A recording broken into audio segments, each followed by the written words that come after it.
आप लोगों के अपने चैनल निष्ठा ऑनलाइन क्लास में बहुत बहुत स्वागत है। आशा करता हूँ आप सभी की तैयारी बहुत अच्छी चल रही होगी और आप सभी लोग बिल्कुल तैयारी में लगे रहें अच्छी तरह से। आप लोगों को सफलता निश्चित तौर से मिलेगी। आप सभी वीडियो को शुरू से अंत ज़रूर देखें और वीडियो अच्छा लगे तो लाइक करें और चैनल पर नए हैं तो चैनल को सब्सक्राइब जरूर करें और ताकि आप लोगों को कोई भी इन्फॉर्मेशन सर्वप्रथम मिल सके। और आइए आज हम लोग जो बिहार के चाहे विद्यार्थी हो चाहे अन्य स्टेट के जो जितने भी अभ्यर्थी हों उन लोगों की जो बहुप्रतीक्षित वैकेंसी के संदर्भ में हम लोग चर्चा करेंगे कि आप लोगों को विभिन्न इलेक्ट्रॉनिक्स मीडिया द्वारा या यूट्यूब चैनलों द्वारा समय समय पर जो सूचना दी जाती है कि बीएसएससी जो सीजीएल 3 या सेकेंड इंटर लेवल की वैकेंसी फलना तिथि को आएगी, इस महीने में आएगी। और इस संदर्भ में आप लोगों का जो लेटेस्ट इन्फॉर्मेशन है बार बार आयोग के सचिव के द्वारा दिया जाता है कि जो सीजीएल 3 की बहाली इस माह में आएगी या सेकेंड इंटर लेवल की बहाली इस माह में आएगी। और बहुत बार जो बीएसएससी के सचिव द्वारा भी ये घोषणा की जा चुकी है कितने पदों की रिक्तियाँ सीजीएल 3 के द्वारा मिल चुकी है और सेकेंड इंटर लेवल के पदों के लिए इतनी सारी रिक्तियाँ मिल चुकी है। बार बार इस तरह के जो बातें हैं आप लोग को इलेक्ट्रॉनिक्स मीडिया के द्वारा हो या आप लोगों को यूट्यूब चैनल द्वारा समय समय पर देखने को और सुनने को मिलता है। तो आप सभी अभ्यर्थियों में एक उम्मीद जगती है कि चलिए ये बहाली फलाना तिथि को आएगी, फलाना माह में आएगी, लेकिन उस तिथि को ये वैकेंसी नहीं आती है, उस माह में भी नहीं आती है।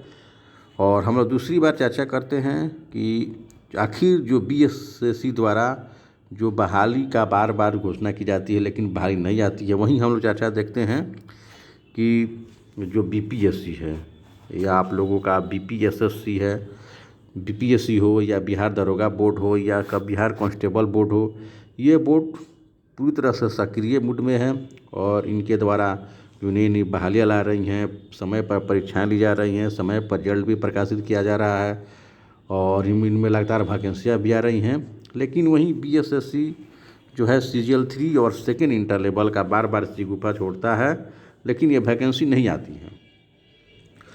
तो इस संदर्भ में चाहे वो इलेक्ट्रॉनिक्स मीडिया चाहे प्रिंट मीडिया द्वारा हो या यूट्यूब चैनल द्वारा जो भी इन्फॉर्मेशन दी जाती है आप लोगों को वो जिस तरह से आयोग के सचिव द्वारा जो घोषणा की जाती है उसके आधार पर दी जाती है। लेकिन जब आयोग अपने सचिव के बातों को ही नहीं मान रहा है या उनके बातों को अमल नहीं कर रहा है तो हम लोग को ये सोचने के लिए मजबूर हो जाना पड़ता है कि आखिर इसमें वैकेंसी नहीं देने के पीछे आखिर सरकार इसमें क्या रोल है, गवर्नमेंट का क्या रोल है और आयोग का क्या रोल है। दोनों इस जो होता वैकेंसी को नहीं देने के लिए कितने जिम्मेवार हैं या इसमें किसकी जिम्मेवारी तय होनी चाहिए कि कौन जिम्मेदार आप लोगों को वैकेंसी नहीं देने के लिए किसकी इसमें सबसे ज़्यादा मनमानी दिखाई देती है। तो हमारे सामने दो प्रश्न उठते हैं कि क्या इसमें सरकार का दबाव है वैकेंसी नहीं देने का या आयोग की मनमर्जी है।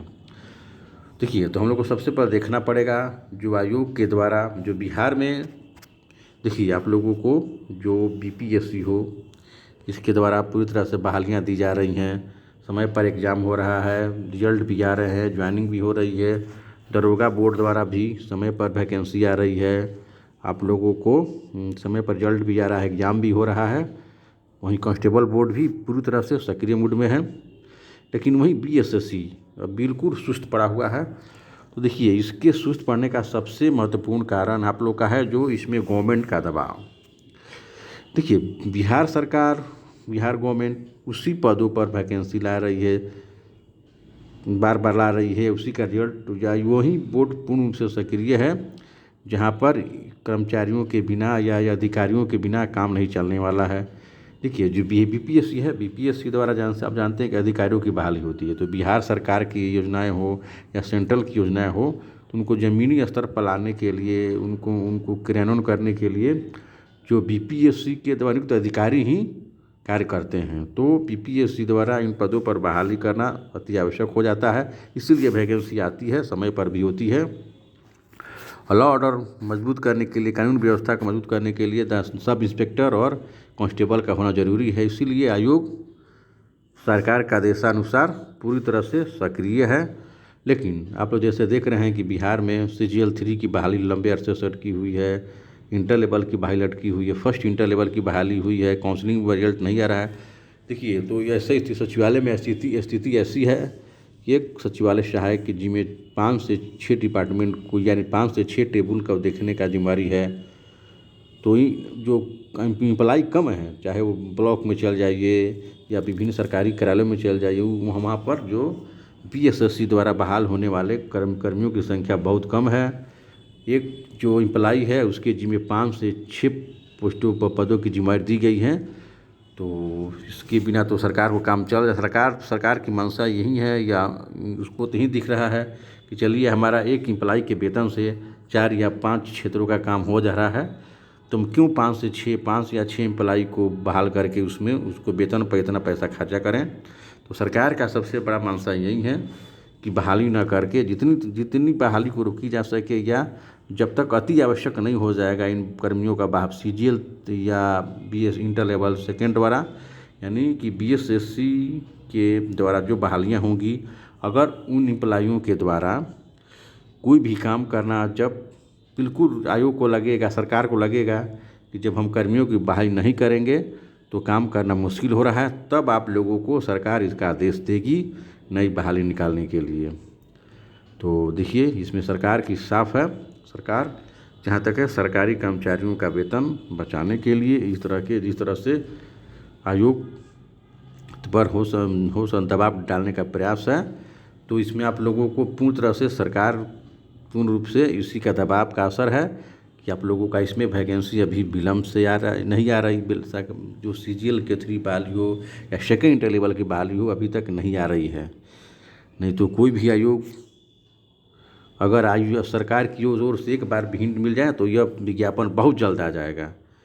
तो चलिए, आप लोगों के लिए समझाने का ज़रूरत था, आप लोग समझ जाएँ कि यहाँ पर वैकेंसी क्यों नहीं आ रही है CGL की 3 की और सेकेंड इंटर लेवल की। तो लेकिन अब सरकार बहुत ज़्यादा दिन तक इस तरह का काम नहीं कर सकती है, क्योंकि सभी सरकारी कार्यालयों में एम्प्लॉयों की संख्या बिल्कुल कम हो गई है और सचिवालय में भी स्टाफ की बहुत कमी हो गई है। तो सरकार अब आप लोगों को वैकेंसी निकालने का बहुत जल्द आदेश दे सकती है। तो जहाँ तक लेटेस्ट इन्फॉर्मेशन मिल रहा है, मार्च अप्रैल तक यह बहाली देखने को मिल सकती है। मार्च अप्रैल तक आप लोगों को यह बहाली देखने को मिल सकती है। तो आप लोग तैयारी में लगे रहें, और अब सरकार ज़्यादा दिन तक इस बहाली को रोक नहीं रह सकती है। अब बहुत जल्द आदेश देगी आयोग को बहाली का विज्ञापन निकालने के लिए। तो सरकार के आदेश मिलते ही आप लोगों को विज्ञापन बहुत जल्द प्रकाशित हो जाएगा। तो आप लोग बिल्कुल तैयारी में लगे रहें, क्योंकि आप लोगों के लिए सुनहला अवसर होगा, और यह वैकेंसी हाथ से निकलने के बाद आप लोग को लंबे अरसे तक इंतजार करना पड़ सकता है। और ऐसे अभ्यर्थियों को घबराने की कोई ज़रूरत नहीं है जिनकी उम्र सीमा समाप्त हो गई है। उन लोगों को भी 4 से 5 साल तक उम्र सीमा छूट मिलेगी, और आप लोग तैयारी में लगे रहें। इन्हीं सारी बहुत सारी शुभकामनाओं के साथ आप लोग से विदा लेता हूँ, और नेक्स्ट वीडियो में किसी नई इन्फॉर्मेशन के साथ फिर उपस्थित होऊंगा। तब तक के लिए जय हिंद।